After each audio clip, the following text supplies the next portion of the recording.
ये ध्यान सूत्र है, meditation is total freedom which has no purpose, no meaning, no beginning and no and.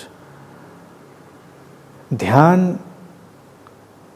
पूरी तरह से एक मुक्ति है जिसमें कोई उद्देश्य नहीं है, कोई अर्थ नहीं है, कोई प्रारंभ नहीं है और कोई अंत नहीं है।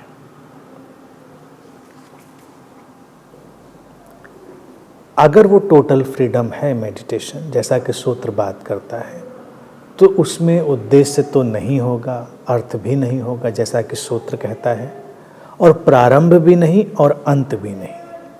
अगर उद्देश्य है तो उद्देश्य का पूरा होना होगा, तो वो पूरी मुक्ति नहीं घटेगी।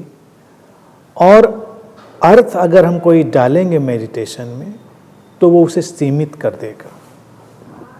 या तो सारे अर्थ उसमें समाहित हो जाएं, या उसको हम कहें कि कोई अर्थ नहीं है, तब उसकी बात पूरी तरह सार्थक होगी। लेकिन अगर हम सोचें कि उसको कोई विशेष अर्थ दें तो हम और अर्थों से उसको अलग करेंगे।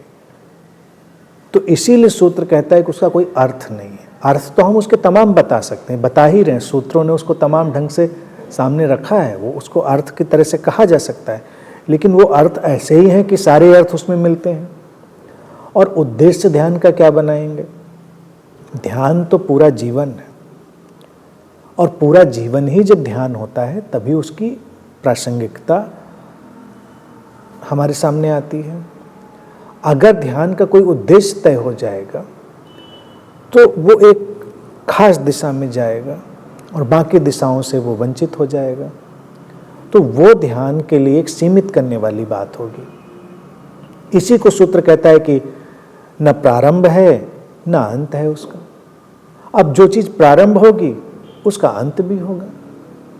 इसीलिए ध्यान के जो अनुभव होते हैं उनका कोई महत्व नहीं होता, क्योंकि अनुभव तो आते हैं और चले जाते हैं। ध्यान का इसीलिए अनुभवों से कोई लेना देना नहीं होता। ध्यान तो हमारी चेतना का वो शाश्वत होना है। जो हमारी चेतना है वो प्रारंभहीन अंतहीन है, या इसी को हम कहते हैं eternal moment of now. Eternal now, eternal इसीलिए है क्योंकि वो है हमेशा, प्रारंभहीन अंतहीन। तो ये जो सारे ध्यान को देखने के ढंग हैं, इनको जब हम देखेंगे तो समझ में आएगा कि हाँ, सचमुच में अगर प्रारंभ होगा तो अंत होगा, तो उसका कोई प्रारंभ और अंत नहीं। वो इटर्नल मोमेंट ऑफ नाउ है, वर्तमान का शाश्वत क्षण है। इसीलिए ना वो अतीत की कोई घटना है ना भविष्य की घटना है, वो अभी की घटना है। और उद्देश्य और अर्थ वो उसके ऊपर आरोपित करने की ज़रूरत नहीं। अगर भले ही टेम्परेरी रूप से कोई उद्देश्य उसमें नज़र आए तो उसको आनंद लें, और टेम्परेरी ढंग से कोई उसमें मीनिंग, कोई अर्थ उतर आए तो उस अर्थ का आनंद लें। लेकिन कभी ये ना सोचें कि यही इसका अर्थ है। अर्थों की व्यापकता होगी, उद्देश्यों की व्यापकता होगी। जितनी व्यापकता होगी उसका अभिप्राय यही होगा कि सारे अर्थ और उद्देश्य उसमें शामिल किए जा सकते हैं, शामिल होते हैं। यही ध्यान का एक व्यापक फैलाव है। हमारे चेतना का वही ढंग है, और ध्यान उस चेतना के आयाम में प्रवेश कर जाना है। तो जैसे ही उस चेतना के आयाम में हम प्रवेश करते हैं, हम उसी उद्देश्यहीन, अर्थहीन, प्रारंभहीन और अंतहीन आयाम में प्रवेश कर जाते हैं।